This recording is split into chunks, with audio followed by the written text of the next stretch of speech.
Hi friends, welcome to RS healthy kitchen. எல்லோரும் எப்படி இருக்கீங்க? நல்லா இருக்கீங்களா? இன்றைக்கி எல்லா இல்லத்தரசிகளுக்கும் ரொம்ப யூஸ்ஃபுல்லான டிப்ஸ் தான் கொண்டு வந்திருக்கேன். கண்டிப்பாக நீங்கள் முழுமையாக பாருங்கள். இது பார்த்திங்கன்னா எல்லா இல்லத்தரசிகளும் ரொம்ப பிடிக்கும். கண்டிப்பாக நீங்கள் செக் பண்ணிவிட்டு ஃபுல்லாக பார்த்துட்டு என்னோடய சேனலை யாராவது ஃபஸ்ட் டைம் பார்க்குறீங்கன்னா சப்ஸ்கிரைப் பண்ணிவிட்டு பாருங்கள். அப்போ தாங்க நான் போகிற வீடியோஸை உங்களுக்கு வீடு தேடி வரும். சப்ஸ்கிரைப் பண்ணும்போது பக்கத்துக்கு பெல் ஐக்கானை கிளிக் பண்ணி வச்சுக்கோங்க. இப்போ வாங்க நம்ம வீடியோக்குள்ளே போகலாம்.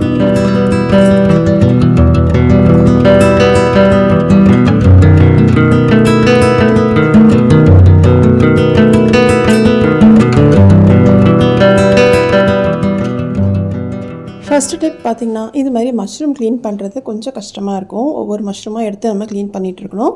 அதுக்கு ஒரு ஈஸியான வழி இருக்குங்க. அதாவது நம்ம வீட்டில் யூஸ் பண்ணுற அரிசி மாவு, மைதா இல்லைனா கோதுமை மாவு, ஏதாவது ஒரு மாவு எடுத்துக்கோங்க. எடுத்துகிட்டு நம்ம அதில் இந்த மஷ்ரூமில் நம்ம அதை தூவிக்கலாம். இது மாதிரி நல்லா தூவிட்டு நம்ம கையிலே நல்லா அதை கலந்து விட்டுக்கலாங்க. இது மாதிரி நல்லா கலந்து விட்டு நம்ம தேய்ச்சி நம்ம தண்ணியில் எதுவும் சேர்க்க வேண்டாம். தண்ணிலாம் எதுவும் சேர்க்காமல் இது மாதிரி 2-3 தடவை நல்லா இது மாதிரி தேய்ச்சி எடுங்க.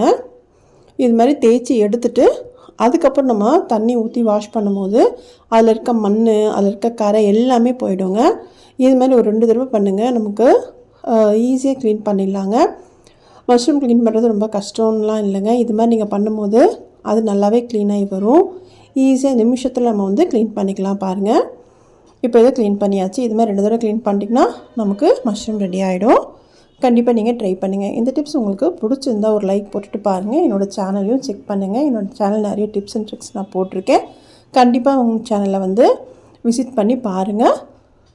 இப்போ வாங்க நம்ம இதை வாஷ் பண்ணி எடுத்துடலாம். நான் 2வது தடவை வாஷ் பண்ணுறேன் பாருங்கள். அவ்வளோதான். நம்ம 2வது தடவை வாஷ் பண்ணிவிட்டு நமக்கு சமையலுக்கு யூஸ் பண்ணிக்கலாங்க. இது பார்த்திங்கன்னா நிமிஷத்தில் நம்ம க்ளீன் பண்ணிட்டோம். ரொம்ப ஈஸியாகவும் நமக்கு க்ளீன் ஆகிடுச்சு.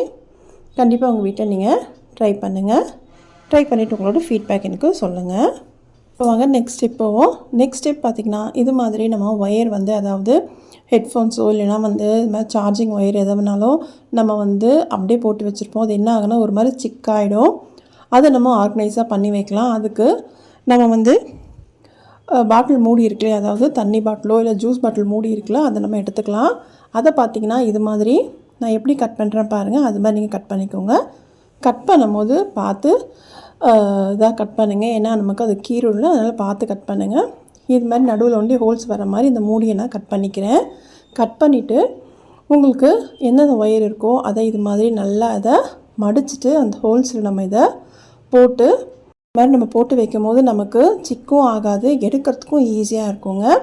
எது என்னன்றது நமக்கு தெரியும், எடுக்கிறதுக்கும் ஈஸியாக இருக்கும். உங்களுக்கு ரொம்ப சின்னதாக இருந்ததுன்னா அந்த ஹோல்ஸை கொஞ்சம் சின்னதாக போட்டுக்கோங்க. பெருசாக இருந்தால் கொஞ்சம் பெருசாக போட்டுக்கோங்க. அந்த ஒயர் நான் சொல்கிறேன். அது மாதிரி நீங்கள் இது மாதிரி போடும்போது நமக்கு எங்கேயாவது நம்ம பாக்ஸில் போட்டு வச்சா கூட டக்குன்னு நம்ம எடுத்துடலாம். எந்த வேணுமோ அதை எடுத்துகிட்டு அப்புறம் யூஸ் பண்ணலாங்க. கண்டிப்பாக இந்த டிப்ஸ் உங்களுக்கு ரொம்ப பிடிச்சிருக்குன்னு நினைக்கிறேன். பிடிச்சிருந்தா ஒரு லைக் போட்டுட்டு பாருங்கள். இப்போ வாங்க நம்ம நெக்ஸ்ட் டிப் போவோம். நெக்ஸ்ட்டு பார்த்திங்கன்னா, இது மாதிரி நம்ம வேண்டான்னு தூக்கி போகிற சுடிதார், அதாவது காட்டன் சுடிதார்லாம் இருந்துச்சுன்னா தூக்கி போடாதீங்க. அதை நம்ம என்ன பண்ணலான்னு பார்க்கலாம். பார்த்திங்கன்னா நான் இது மாதிரி அதை கட் பண்ணலாம் இல்லைங்க. அந்த கைப்பகுதி நம்ம கட் பண்ணிக்கலாம். மற்றபடி வேறு எதுவும் கட் பண்ண வேண்டாம். இது மாதிரி நம்ம நாளாக மடிச்சுக்கலாம். இது மாதிரி மடிச்சுட்டு இந்த கைப்பகுதி இருக்கு இல்லையா, அதை நம்ம கட் பண்ணி எடுத்துக்கலாம். அது நமக்கு தேவையில்லை. இதை நம்ம கட் பண்ணி எடுத்துக்கலாம். இது பார்த்திங்கன்னா காட்டன் சுடிதாரு இல்லைன்னா நைட்டி இல்லைனா பெட்ஷீட்ஸில் நமக்கு கிழிஞ்சிடுச்சு, டவல் கிழிஞ்சிடுச்சுனாலும் இது மாதிரி நீங்கள் ட்ரை பண்ணி பாருங்கள். ரொம்ப யூஸ்ஃபுல்லாக இருக்கும். இப்போ நம்ம இதை கட் பண்ணியாச்சு. இதில் பார்த்திங்கன்னா ஷாலும் வரும் இல்லையா நமக்கு. இப்போ இந்த சுடிதார் இல்லைன்னா ஷாலும் நமக்கு வெளுத்து போச்சு. அதனால் நான் அந்த ஷாலையும் நான் இதில் மடித்து நான் சேர்த்துக்கிறேன். இப்போ பார்த்திங்கன்னா நான் திருப்பிட்டேன். அந்த சுடிதாரை திருப்பிட்டு இது மாதிரி நாளாக நான் மடிச்சுக்கிறேங்க. உங்களுக்கு தெரியும்னு நினைக்கிறேன். நாளாக மடிச்சுக்கிறேன். இந்த ஷாலையும் நான் இதே மாதிரி நாளாக மடித்து அதில் போட்டுக்கிறேன் பாருங்கள். இது மாதிரி நம்ம போட்டுக்கலாம். இது மாதிரி போட்டுட்டு அதாவது அந்த ஷால் நான் உள்ளே வச்சு மடிச்சுக்கிறேங்க. இன்னும் நல்லா சாஃப்டாக இருக்கும். இது மாதிரி படிச்சுட்டு நாலா பக்கமும் நம்ம உங்கள் வீட்டில் தையல் மிஷின் இருந்துச்சுன்னா தையலில் நீங்கள் தைச்சிக்கோங்க. அப்படி இல்லைன்னா ஊசி நூல் வச்சு நீங்கள் தைச்சிக்கலாம். மேலே பார்த்திங்கன்னா இந்த பகுதி நான் கொஞ்சம் கட் பண்ணி எடுத்துக்கிறேன், அதிகமாக இருக்கிறதுனால.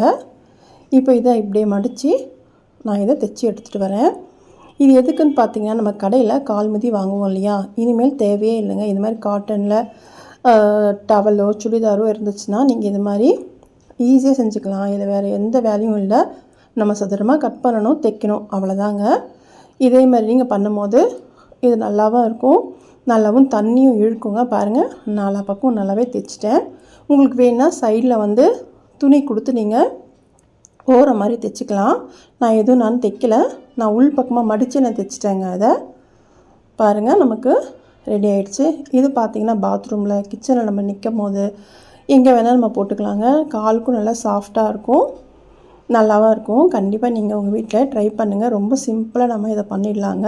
கண்டிப்பாக உங்கள் வீட்டில் ட்ரை பண்ணிவிட்டு உங்களோட ஃபீட்பேக் எனக்கு சொல்லுங்கள். நம்ம இதுக்காக நான் வந்து கால் மீதி கடையில் காசு கொடுத்து வாங்கணுன்ற அவசியமே இல்லை. தூக்கி போடுற இது மாதிரி துணியை வச்சு நம்ம வந்து ஈஸியாக வீட்டிலே தைச்சிடலாங்க. மிஷின் வச்சுன்னா ரொம்ப ஈஸியாக முடியும். அப்படி மிஷின் இல்லைன்னா நீங்கள் ஊசி நூலே நல்லா தைச்சிக்கலாம். நெக்ஸ்ட்டு பார்த்திங்கன்னா, இது மாதிரி பிளாஸ்டிக்கில் இந்த மக்கு பார்த்திங்கன்னா கைப்பட்டு வந்து நடுவில் ஒண்டி கொஞ்சம் நமக்கு உடஞ்சிடுச்சுங்க. எடுக்கும் போது அதை எப்படி ஒட்டலான்னு பார்க்கலாம். இதுக்கு நான் ஃபஸ்ட்டே வீடியோ போட்டிருக்கேன், நான் டிஸ்கிரிப்ஷன்லையும் கொடுக்குறேன் அந்த வீடியோ. இப்போ நம்ம பண்ண போது பார்த்திங்கன்னா, நம்ம வீட்டில் இருக்க வேஸ்ட்டாக இருக்கிற இது மாதிரி டூத் ப்ரஷ் இருக்கு இல்லையா, அதை நம்ம எடுத்துக்கலாம். இதை பார்த்திங்கன்னா இந்த முனையில் நான் வந்து அதை சூடு பண்ணிவிட்டு வரேன். இப்போ பார்த்திங்கன்னா சூடு பண்ணிட்டேன். இதில் பார்த்திங்கன்னா நமக்கு மெழுகு மாதிரி ஒன்று வரும். அதை நீங்கள் எந்த இடத்துல உங்களுக்கு அந்த மாதிரி விரிசல் இருக்கோ அதை நீங்கள் வச்சிட்டிங்கன்னா நல்லாவே ஒட்டிக்கோங்க. அப்படி இல்லை அப்படின்னா நம்ம வந்து பிளாஸ்டிக் வந்து கவர் இருக்குல்ல, பிளாஸ்டிக் கவரை வந்து அந்த அந்த கேப்பில் சின்ன சின்னதாக வச்சுட்டு அதுக்கப்புறம் நீங்கள் லைட்டாக வந்து நெருப்பு காட்டினாலும் நமக்கு அந்த பிளாஸ்டிக் கவர் வந்து நல்லாவே ஒட்டிக்கும். நீங்கள் அப்படியும் ட்ரை பண்ணலாம், நீங்கள் இப்படியும் ட்ரை பண்ணி பாருங்கள். இது ரொம்ப ஈஸியாக இருக்குங்க. வேஸ்ட்டாக இருக்க அந்த ப்ரெஷ்ஷில் இருக்க அந்த மெழுகு மாதிரி இருக்கு இல்லையா, அதை நம்ம வச்சு ஒட்டிக்கலாம். அவ்வளோதான், ஒட்டியாச்சு. ஈஸியாக நமக்கு ஒட்டிக்கிச்சுங்க. இதை நம்ம யூஸ் பண்ணலாம் இப்போதைக்கு. அவ்வளோதான், நமக்கு அழகாக ரெடி ஆகிடுச்சு. கண்டிப்பாக நீங்கள் உங்கள் வீட்டில் ட்ரை பண்ணி பாருங்கள். ட்ரை பண்ணிவிட்டு உங்களோட ஃபீட்பேக் எனக்கு சொல்லுங்கள். இது பிடிச்சிருந்ததுன்னா ஒரு லைக் போட்டுட்டு பாருங்கள். உங்கள் ஃப்ரெண்ட்ஸ் அண்ட் ஃபேமிலிக்கும் ஷேர் பண்ணுங்கள். மறக்காமல் RS ஹெல்தி கிச்சனை சப்ஸ்கிரைப் பண்ணிக்கோங்க, சப்போர்ட்டும் பண்ணுங்கள். லாஸ்ட்டாக பார்த்திங்கன்னா, நம்ம கிச்சனில் இருக்க ஸ்டவ் க்ளீனிங் தாங்க ரொம்ப நமக்கு கஷ்டமாக இருக்கும். இதுக்காக நம்ம வந்து கிச்சன் டவலோ இல்லைனா வந்து இதுக்கான தனியாக ஏதாவது துணி வாங்கணுன்ற அவசியமே இல்லை. நம்ம வீட்டில் யூஸ் பண்ண பொருளை வச்சு நம்ம க்ளீன் பண்ணலாம். இதுக்கு பார்த்திங்கன்னா எந்த வித லிக்விடோ எதுவுமே நான் எடுக்கலைங்க. இன்றைக்கி நான் எடுத்துருக்கிறது பார்த்திங்கன்னா கோதுமை மாவு. நீங்கள் மைதா மாவு, கோதுமை மாவு எது வேணால் எடுத்துக்கலாம். நீங்கள் நார்மலாகவே கோதுமை மாவு பார்த்திங்கன்னா எண்ணெய் ஏதாவது கீழே கொட்டிடுச்சுன்னும் போது அந்த கோதுமை மாவு போட்டு நம்ம எடுக்கும் போதே அந்த எண்ணெயெல்லாம் அழகாக க்ளீனாகி வரும் இல்லையா, அது மாதிரி தான் இப்போ இந்த ஸ்டவ்வில் எண்ணெய் பிசுக்கு இருக்குது. நான் இந்த கோதுமை மாவை போட்டுட்டு நல்லா தொடச்சி எடுக்க போகிறேன். இதுக்கு துடைக்கிறதுக்கு பார்த்திங்கன்னா இது மாதிரி நோட்டில் தான் வந்து நம்ம மளிகை சாமானோ இல்லை மளிகை லிஸ்ட்டெல்லாம் எழுதுவோம் இல்லையா, அது மாதிரி ஏதாவது நோட்டு வச்சுருக்கோம் இல்லையா, அதில் இருக்க பேப்பர் நம்ம இது மாதிரி எடுத்துக்கலாம். எழுதுனதோ எழுதாதோ எது வேணால் நீங்கள் எடுத்துக்கோங்க. எடுத்துகிட்டு அதை வச்சு நம்ம தேய்க்கும் போது அழகாகவே நமக்கு வந்துடும். இப்போ பாருங்கள், நான் உங்களுக்கு தேய்ச்சி காட்டுறேன். அதில் விட்டுட்டுருக்கேன் அந்த அழுக்கெல்லாம் எவ்வளோ ஈஸியாக நமக்கு வருதுன்னு பாருங்கள். ஈஸியாகவே வந்துடும். அப்படியே நம்ம தட்டி கீழே தள்ளி நம்ம எடுத்துக்கலாம். நான் இப்போ அந்த தட்டணும் இல்லையா, அதை காட்டுறேன். அதில் பாருங்கள் எவ்வளோ நமக்கு வந்து அந்த பிசுக்கெல்லாம் வந்து அதில் விட்டுட்டு வந்திருக்கு.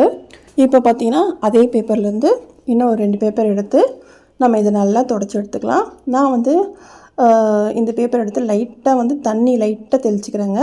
ரொம்பவும் லைட்டாக தெளிச்சிக்கிறேன், அதிகமாகலாம் இல்லை. சும்மா லைட்டாக நம்ம கையில் தெளிச்சிட்டு அப்படி நம்ம தொடச்சி எடுத்துடலாம். இதுக்காக நம்ம வந்து கடையில் காசு கொடுத்து தனியாக வந்து இது மாதிரிலாம் துணி வாங்கணும், அதாவது டவல், கிச்சன் டவல் வாங்கணும், இதுக்காக துடைக்கிறதுக்கு துணி வாங்கணும், வைப்பர் வாங்கணும் அப்படின்ற எந்த வித இதுவும் இல்லாமல் வீட்டில் இருக்க பொருளை வச்சு துடைச்சிடலாங்க. ஈஸியாக துடைக்கலாம். இன்னும் கேட்டிங்கன்னா நல்லா பளபளன்னு ஆகிடுங்க. இப்போ பார்த்திங்கன்னா இது நல்லா துடைச்சி எடுத்தாச்சு. இது இன்னொரு ட்ரை பேப்பர் வச்சு இன்னும் நல்லா நம்ம துடைச்சி எடுத்துக்கலாம். நீங்கள் வந்து எழுதின பேப்பர் கூட நீங்கள் யூஸ் பண்ணலாங்க, ஒன்றும் பிரச்சனை இல்லை. அவ்வளோதான். இப்போ ஒரு நல்ல பேப்பரில் வந்து துடைச்சி எடுக்கிறேன். துடைச்சி எடுத்துகிட்டு நீங்கள் லாஸ்ட்டாக வந்து என்ன பண்ணுங்கள், நம்ம யூஸ் பண்ணுற விபூதி இருக்கு இல்லையா, அது கொஞ்சமாக எடுத்துக்கணும். இது எதுக்குன்னு பார்த்தீங்கன்னா, இந்த கரப்பாம்பூச்சி, பல்லி, எறும்பெல்லாம் வந்து அடுப்பு பக்கமே வராதுங்க. இந்த ஸ்மெல்லுக்கு இது நல்லா ஸ்மெல்லாக இருக்கும். சும்மா லைட்டாக எடுத்துகிட்டு இது மாதிரி தூவிட்டு நம்ம துடைச்சி எடுத்துக்கலாம். அதே பேப்பர் வச்சு தான் துடைக்கிறேன். இது ஏன் நம்ம வந்து இது சேர்க்குறோம் அப்படின்னும் போது எறும்பு வந்துச்சுன்னா இந்த பர்னரெல்லாம் உள்ளே போயிட்டு நமக்கு பர்னர் வந்து கம்பியாக எரிய ஆரம்பிச்சிடும். அதனால நீங்கள் லாஸ்ட்டாக தொடச்சிட்டு லைட்டாக இது மாதிரி விபூதி தூவிட்டு நீங்கள் தொடச்சி எடுக்கும் போது அந்த வாசனைக்கு கரப்பாம்பூச்சி, பல்லி, எறும்புலாம் வராதுங்க. நான் லாஸ்ட்டாக வந்து எல்லார் வீட்லையுமே டிஷ்யூ பேப்பர் கண்டிப்பாக இருக்கும். ஒரே ஒரு டிஷ்யூ பேப்பர் எடுத்து ஃபுல்லாக நான் தொடச்சி எடுத்துக்கிறேன். உங்களுக்கு நல்லா இப்போ தெரியும். ஃபஸ்ட்டுக்கும் இந்த அடுப்பு வந்து இப்போதைக்கும் எவ்வளோ நம்ம புதுசு மாதிரி நல்லா பலன்னு இருக்க பாருங்கள். கண்டிப்பாக உங்கள் வீட்டில் நீங்கள் ட்ரை பண்ணிவிட்டு உங்களோட ஃபீட்பேக் எனக்கு சொல்லுங்கள். நெக்ஸ்ட் என்னென்னலாம் டிப்ஸ் வேணுன்றதும் எனக்கு கமெண்ட் செக்ஷனில் சொல்லுங்கள். அது என்னன்றதை நான் வந்து அப்லோட் பண்ணுறேன். அவ்வளோதாங்க. இன்றைக்கி பார்த்த இந்த டிப்ஸ்லாம் உங்களுக்கு ரொம்பவும் பிடிச்சிருந்தா என்னோடய சேனலை சப்ஸ்கிரைப் பண்ணிக்கோங்க. என்னோடய சேனலையும் சப்போர்ட் பண்ணுங்கள். உங்களுக்கு தேவையான என் சேனலை வந்து செக் பண்ணி பாருங்கள். உங்கள் ஃப்ரெண்ட்ஸ் அண்ட் ஃபேமிலிக்கும் ஷேர் பண்ணுங்கள். இன்னொரு நல்ல வீடியோவில் பார்க்கலாம். தேங்க்ஸ் ஃபார் வாட்சிங்.